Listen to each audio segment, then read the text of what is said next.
How's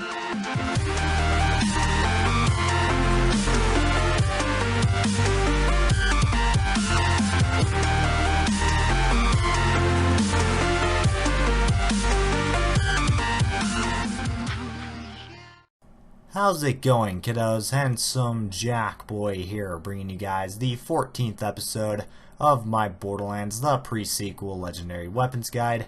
And in this episode, I'm going to be covering the IVF. The IVF is a Legendary TDR SMG, and the prefix for mine is Permasharp IVF. The prefix for you guys might change.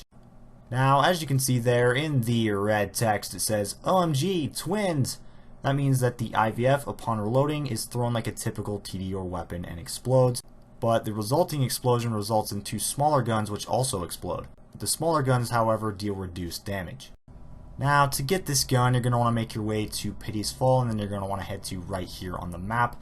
The boss who drops this gun is known as the Bosun, and he's actually one of the major bosses in this game, so if you have not yet fought this guy, just keep playing through the main mission. You're eventually going to have to come here, and then you'll be able to do this.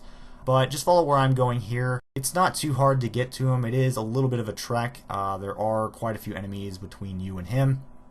But you don't really have to worry about the enemies. You can kill them if you want. Like if you're doing this on, let's say, playthrough 1 or playthrough 2 and need some extra XP, then you can kill the enemies. It's totally up to you. But in my case, I'm max level. XP is no longer an issue, so I just decided to skip everything. But if you choose to do that, then make sure you have a decent shield or else you're going to get destroyed, as these enemies actually do a pretty good amount of damage.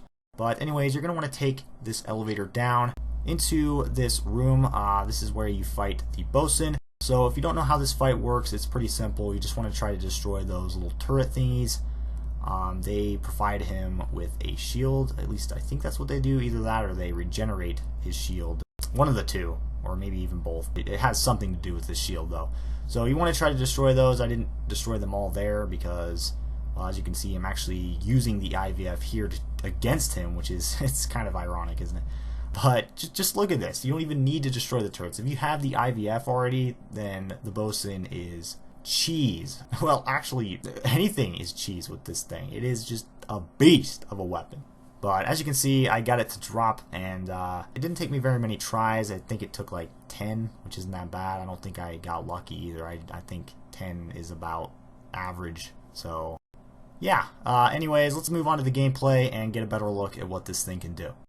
Now, there isn't a usage and description section here on the wiki for the IVF, but there is for the Baby Maker, which is pretty much the Borderlands 2 variation of this gun. So I'm just going to read that.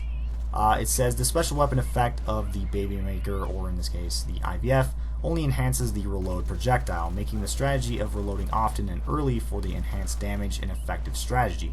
With the MIRV-like explosion effect, the reload projectile of the Baby Maker, or excuse me, the IVF, is superior against multiple enemies in tight areas, where the second projectile is less likely to stray and more likely to land on or near an enemy.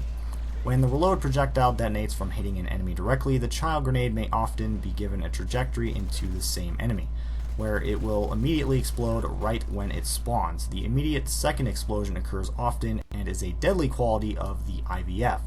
With this bonus, an early reload from the IVF is an excellent weapon against badass or boss enemies. Now, my opinion about the IVF, like I said, this thing is a beast, and that should already be apparent from how quickly I killed the Bosun with it. Normally that fight can be a pain in the ace, but with this thing in your hands, it turns into a cakewalk. Really any boss for that matter. Even Iwajira, or however you pronounce its name, I can't remember. I always forget how to pronounce that thing's name. But yeah, this thing just makes any fight a breeze. And if that doesn't scream overpowered to you, then I don't know what does. If you were to compare this to the Baby Maker on Borderlands 2, then there's really not any differences, at least from what I've seen. I think they're the exact same gun. I do think they buffed it a little bit, like as far as damage goes, bringing it over to this game. But that's like really the only difference as far as I can tell. Now, what makes it so overpowered isn't the bullet damage, but rather the damage that you get when you throw it. That's why you see me chucking the gun a lot more than I really should with a TDR, is because just the absurd amount of damage that you get when you throw it. So all in all, this gun is absolutely amazeballs and definitely one you should pick up as soon as you hit level 70. Doesn't matter what character you're on, it's just gonna beast. But yeah, apart from that though guys, that's pretty much going to wrap it up for this video. I hope you enjoyed this. Be sure to rate, comment, and subscribe for more, and I'm out of here. Peace!